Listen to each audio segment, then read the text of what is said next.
만 보이는 승리라는 제목으로 오늘 말씀을 같이 나누도록 하겠습니다. 오늘은 초등 새벽 예배인데 많이 오셨어요? 자, 엄마한테서 등 떼고 허리 펴고 말씀 한번 들어볼까요? 눈 크게 뜨고. 때는 이스라엘의 여호람 왕의 시기입니다. 남유다는 여호사밧의 왕의 시기입니다. PPT가 나오나요? 네. 사사시대를 지나 이스라엘은 왕정시대에 이르렀습니다.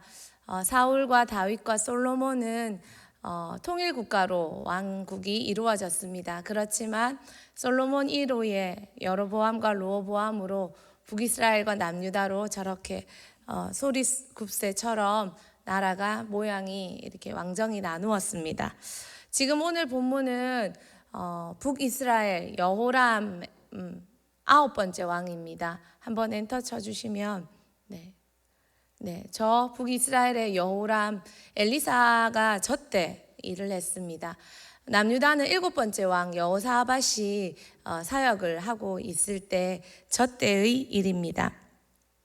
여호람은 아합의 아들입니다. 그리고 예후에게 죽임을 당한 오므리의 마지막 왕조입니다. 위치는 북이스라엘의 위치입니다. 다음 PPT를 주시면 엔터를 쳐주시면 저기가 아람입니다. 그리고 북이스라엘과 남유다가 이렇게 있습니다. 아람은 북이스라엘의 북쪽에 위치해 있습니다. 저 땅은 아브라함이 잠시 머물렀다가 이주하기 시작한 곳입니다. 그래서 이스라엘 사람들은 자기 조상 아브라함과 연관성이 있는 나라로 여겨져서 굉장히 가깝게 여겨졌습니다. 또 아브라함의 형제 나홀의 손자들이 이 아람의 후손들입니다. 위치적으로 북이스라엘과 저렇게 국경선을 맞닿아 있죠. 그래서 북이스라엘과 많은 전쟁을 치렀습니다. 실제로 왕의 대로와 또 해변길이 교차하고 있는 지점이 바로 저 아람 땅이기 때문에 상업이 굉장히 중심을 이루었고, 그래서 북이스라엘과는 왕의 대로 길 때문에 많은 전쟁을 치렀던 나라입니다. 아람이 그렇습니다. 다음. 이 여호람 시기에 바로 저 아람이 침략해 왔습니다. 벌써 두 번째 침략입니다. 오늘 본문은 첫 번째 침략은 오늘 읽지 않았지만 6장에 나와 있습니다. 첫 번째 침략할 때 우리가 잘 아는 대로 엘리사가 기도해서 이 아람 군인들이 눈이 멀어서 보이지 않게 되고 되돌아갔던 사건이 바로 이 여호람 시대 첫 번째 침공입니다. 그리고는 얼마간의 시간이 흘렀고 두 번째 침공이 이루어졌습니다. 이 두 번째 침공은 사마리아 성을, 이때 북이스라엘의 수도죠. 사마리아 성을 완전히 포위해 버렸습니다. 그래서 극심한 식량난을 시달렸습니다. 심지어는 말이 자꾸 이제 초등학생들이 자꾸 좋으니까 초등 버전 갖다가 심지어는 자녀를 서로 삶아서 잡아먹고 네 아들 먹고 내 아들 먹고 이런 일까지 일어났습니다. 참 심각한 상태였죠. 그때 이스라엘 왕이 이제 백성들이 너무 배고파하고 힘들어하니까 너무 이제 화가 나서 여호람 왕이 이 모든 일을 일어나게 한 엘리사를 내가 반드시 죽이겠다 하고 엘리사 선지자에게 사신을 보내서 이 모든 일을 내가 너를 죽이겠다 하고 사신을 보냅니다. 근데 제가 이 말씀을 보면서 드는 생각이 옛날이나 지금이나 힘든 일 생기면 목회자부터 원망하는 건 똑같다. 그런 생각이 그냥 잠깐 들었습니다. 여호람 왕은 이때까지 그렇게 아람의 군대의 침입과 어려움에서 엘리사가 도와줬는데도 이 어려움이 들자 엘리사부터 원망합니다. 그리고 엘리사를 죽이겠다고 사신을 보내자 엘리사가 예언합니다. 24시간 내에 포위가 풀릴 것이고 경제 상황이 정상으로 돌아올 것이다 라고 예언합니다. 세 번째 단락입니다. 4명의 문둥병자가 이제 등장합니다. 이 모든 배경을 가지고 4명의 문둥병자가 등장합니다. 엘리사의 예언이 이제 실현되어야 됩니다. 24시간 안에 포위가 풀리고 경제력이 회복된다고 했으니까요. 그런데 이 엘리사의 예언이 4명의 문둥병자를 통해 이루어집니다. 문둥병자는 고대의 구약의 최고의 죄인 중에 죄인입니다. 문둥병 나병은 전염됩니다. 그리고 이 신경성 질환은 전염되고 피부병 같지만 신경이 마비되는 이 질환은 정말 모든 신경계를 마비시켜 살점이 떨어져 나가지만 고통이 없고 또한 보기에도 흉측한 몰골을 가지게 됩니다. 그래서 나병 환자는 하나님께 저주받았다고 여기게 됩니다. 실제로 레위기 13장 45절 46절에 나병 환자들은 이 병이 걸렸을 때 이렇게 해야 합니다. 우리 같이 한번 읽어보겠습니다. 나병 환자는 옷을 찢고 머리를 풀며 윗입술을 가리고 외치기를 부정하다 부정하다 할 것이요 병 있는 날 동안은 늘 부정할 것이라 그가 부정한즉 혼자 살되 진영 밖에서 살지니라. 나병 환자는 사람들한테 전염병이니까 자기가 병 걸렸다는 걸 알려야 됩니다. 그래서 스스로 사람들을 향해 외칩니다. 부정하다 부정하다. 그러니까 나 더럽다 나 더럽다. 이렇게 외쳐야 되는 것입니다. 그리고 나병 환자는 이 나병이 걸렸을 걸 알면 하나님께 제사 지내러 갈 수도 없습니다. 그렇죠. 사람들이 모인 곳이니까 갈 수도 없고 또 나병 자체가 하나님께 저주받았다고 여겨지기 때문에 갈 수 없습니다. 이렇게 구약에서 율법으로 지독한 죄인으로 알게 되는 병이 나병입니다. 그런데요, 엘리사의 예언, 승리의 예언, 이 시작이 나병 환자를 통해 이루어졌다는 것입니다. 질병적으로 보고 성경적으로 보면 율법적으로 보면 나병은 엄청난 저주받은 병입니다. 그런데 어쩌면 나병은 가장 축복일 수 있습니다. 왜요?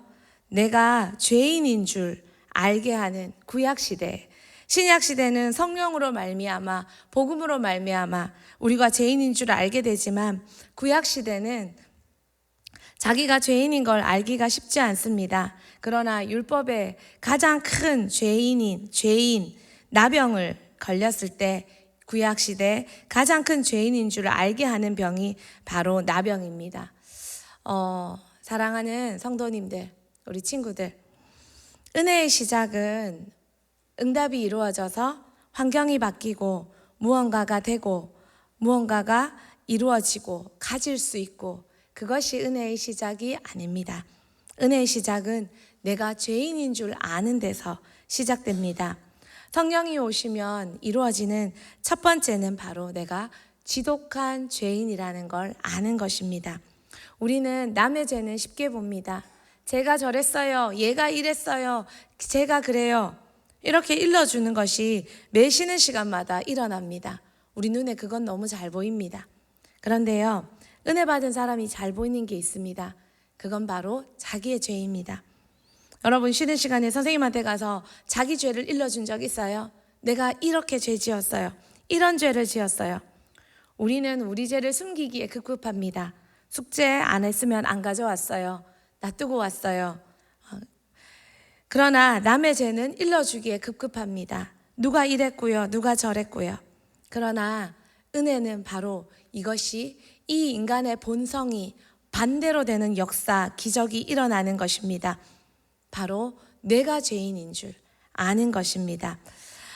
나를 기대하고 싶은 많은 분들, 나에 대한 지독한 절망을 경험할 때 우리는 나에 대한 기대를 그 뒤에 얻게 됩니다. 기대는 절망을 경험한 죄인들이 하나님을 통해 얻는 은혜입니다. 기대는 뭐라고요? 와, 천재십니다. 한번 듣고. 기대는 절망을 경험한 죄인이 하나님을 통해 얻는 은혜입니다.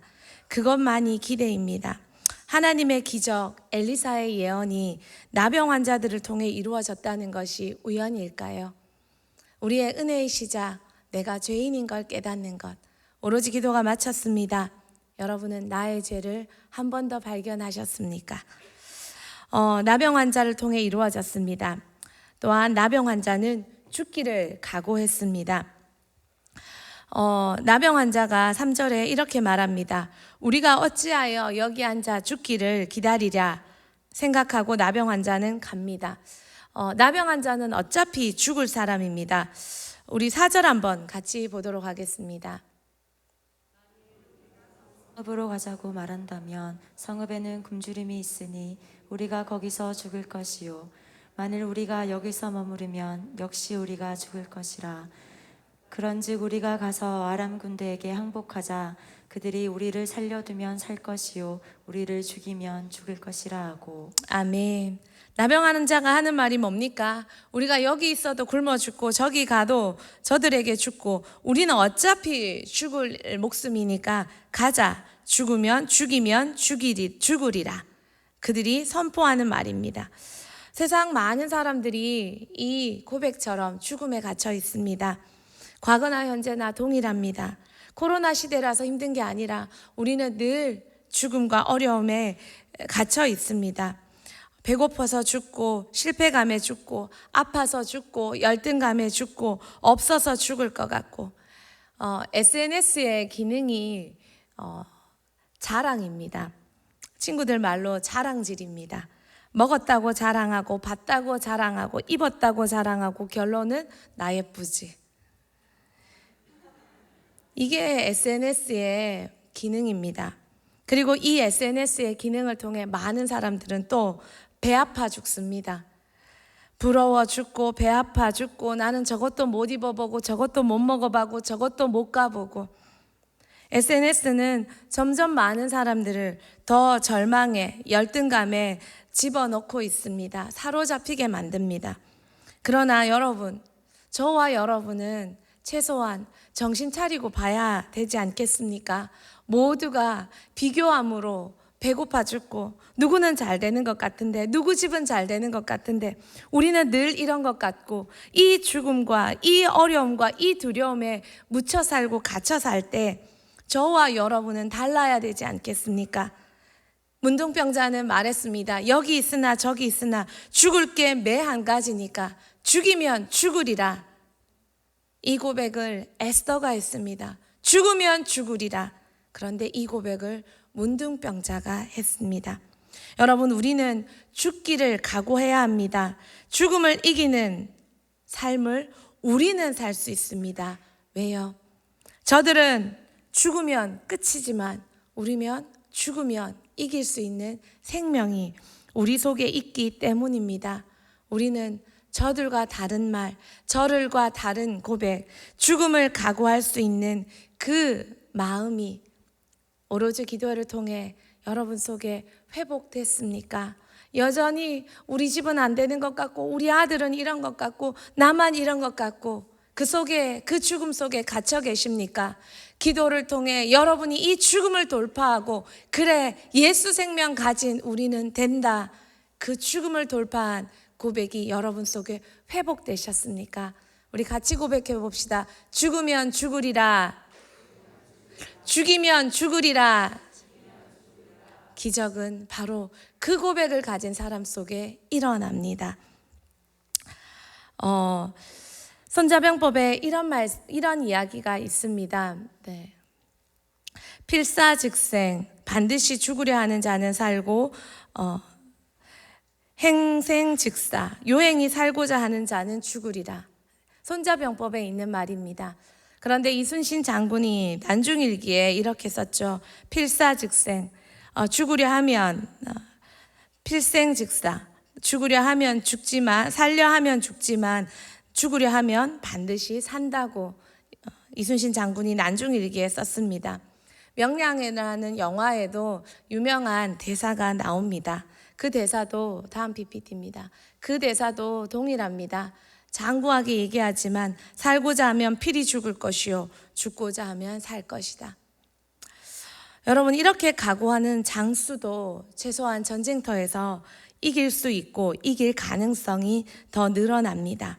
그렇다면 죽을지 살지도 모르는 장수조차도 죽음을 각오할 때 이길 가능성이 많아집니다. 그런데 예수 생명 가진 100% 승리가 보장된 100% 생명이 보장된 우리가 모두가 죽겠다 하는 이때 같이 죽음과 아픔에 주저앉아야 되겠습니까? 여러분 속에 제 속에 다시 한번 죽으면 죽으리라 각오가 회복되기를 소망합니다. 세 번째, 죽기를 각오하는 자들이 먼저 차지합니다. 문둥병자를 통해 기적이 일어납니다. 그리고 문둥병자는 죽기를 각오했습니다. 그런데요, 죽기를 각오한 자가 결국 먼저 차지합니다. 4명의 문둥병자는 몰랐습니다. 뭘 몰랐어요? 아람 군대가 물러간 걸 몰랐습니다. 그러나 성령의 드론을 타고 그 사마리아 성 밖을 볼 수 있는 저와 여러분은 그들이 출발할 때 그곳에서도 하나님의 소리가 들려졌고 아람 군대가 물러갔다는 걸 저와 여러분은 이미 알고 있습니다. 4명의 문둥병자 몰랐지만 죽기를 각오하고 그 진영에 갔을 때 그들은 승리의 전리품을, 승리의 소식을, 승리의 대가를 먼저 차지할 수 있었습니다. 우리 6절, 7절 말씀 같이 한번 다시 보도록 하겠습니다. 이는 주께서 아람 군대로 병거 소리와 말소리와 큰 군대의 소리를 듣게 하셨으므로 아람 사람이 서로 말하기를 이스라엘 왕이 우리를 치려하여 햇사람의 왕들과 애굽 왕들에게 값을 주고 그들을 우리에게 오게 하였다 하고 해질 무렵에 일어나서 도망하되 그 장막과 말과 나귀를 버리고 진영을 그대로 두고 목숨을 위하여 도망하였음이라. 아멘. 우리는 언제 코로나가 끝날지, 이 고통이 언제 끝날지 우리는 모릅니다. 그러나 성령 하나님은 성령의 드론을 타시고 성령 속에서 보고 계시겠죠. 사마리아 성 안과 사마리아 성 밖을. 우리는 성 안에 갇혀, 죽음에 갇혀, 두려워하는 사람에 갇혀, 육신의 한계에 갇혀 이 포위된 상황밖에 모릅니다. 그러나 우리 하나님은 이스라엘 사마리아 성 밖도 보고 계시지요. 이미 쫓겨간, 이미 승리가 보장된 그 땅과 그곳의 상황을 말입니다. 여러분, 우리도 함께 성령의 드론으로 우리의 죽음 넘어 생명과 천국으로, 고난 넘어 응답과 성취로, 아픔을 지나 결실로 맺어질 우리의 인생을, 우리의 삶을, 우리의 끝을 미리 보며 성령의 드론을 타고 미리 보며 실시간 보며 먼저 기뻐하고 승리의 감격을 먼저 차지하면 안 될까요? 모두가 절망하는 곳에 우리도 같이 절망해야겠습니까? 모두가 슬퍼하는 곳에 우리도 똑같이 슬퍼해야겠습니까? 여러분 기도 왜 하십니까? 여러분 성령님 왜 요청하십니까? 여러분의 성령의 드론은 여러분의 눈을 성령과 함께 열어주셨습니까? 죽기를 각오할 때 먼저 차지했습니다. 먼저 가서 승리의 전리품을 차지했습니다. 여러분은 욕심은 있으신데 눈이 열리는 은혜는 받으셨습니까? 먼저 차지하고 싶으시다면 먼저 눈 뜨셔야 합니다. 마지막 큰 세 번째입니다. 나병 환자가 전하는 아름다운 소식입니다. 나병 환자는 아람 군대가 두고 간 전리품을 다 취했습니다. 먼저 배불렀습니다. 그리고 그들이 탐나는 많은 것들을 먼저 취했습니다. 그러나 그들은 생각했습니다. 이것이 자기들만 취하는 게 죄라고 여겼습니다. 그리고 그들은 전해야 된다는 사명감을 받았습니다. 그들만 누릴 것이 아니라 지금도 굶주림과 죽음의 공포 속에 있는 자신들의 백성에게 전해야 된다고 생각했습니다. 전하지 않으면 그들에게 화가 임할 걸 알았습니다. 그래서 나병 환자는 전하러 갑니다. 그런데 여러분, 이게 얼마나 큰 감격입니까? 앞서 그들은 레위기에서 자신들의 입술로 무엇을 외쳐야 됐습니까? 부정하다, 부정하다. 나는 더럽다, 나는 더럽다. 나는 저주받았다, 나는 저주받았다. 나는 망했다. 내 인생 안 된다. 우리 가정 안 된다. 우리 아들 이렇다. 내 경제력 이렇다. 우리 부부관계 이렇다. 그렇게 외쳐야 되는 그들의 입술이었습니다. 그런데 이 나병 환자가 지금 아름다운 소식을 들고 다시 성 안으로 들어가게 되었습니다. 죽음의 공포에 눌려 있는 자들에게, 배고파서 자식 삶아 먹고 있는 그들에게 그 저주를 선포했던 나병 환자의 입술이 이제 다시 외치게 되었습니다. 승리했습니다. 이겼습니다. 음식이 있습니다. 전리품이 있습니다. 우리 함께 갑시다. 아멘. 나병 환자가 그렇게 외치게 되었습니다.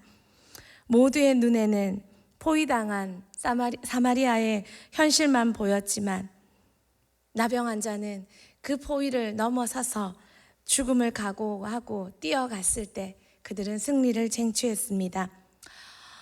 이 앞서 아람 군대 1차 전쟁 때 게하시가 죽음을 두려워합니다. 엘리사가 기도해 줬을 때 게하시의 눈이 열려서 하나님의 불말과 불병거가 이스라엘과 함께하는 것을 게하시가 보게 됩니다. 말씀을 정리합니다. 오로지 기도에 마쳤습니다. 여러분, 은혜 못 받았네. 내 딸 안 변했네. 내 아들 안 변했네. 상황 안 바뀌었네. 여전히 이러고 계십니까? 저와 여러분이 고백해야 될 것, 하나님, 내 눈 더 열려서 모두가 움츠러들고 힘든 이 시기에 내 눈에 다시 예수 생명, 예수 승리, 예수 증거가 다시 보이는 그런 승리가 내 눈에 먼저 일어나기를 소망하는 우리가 되기를 소망합니다. 문둥병자가 우리가 예수 생명을 확신하고 죽기를 각오했을 때 그들 먼저 승리를 취했던 것처럼 문둥병자 같은 죄인인 우리가, 죄인인 줄 아는 저와 여러분이 예수 생명 믿고 승리를 믿고 걸어 나갈 때 우리가 먼저 승리 경험하고 승리 보고 승리 확신하고 죽음과 어두움과 슬픔에 갇혀 있는 많은 사람들에게 그 승리를 전해줬으면 좋겠습니다. 믿음은 바라는 것의 실상이요 보이지 않는 것의 증거라. 그 믿음으로 오늘도 행복하게 사시는 저와 여러분들에게 축복합니다. 우리 같이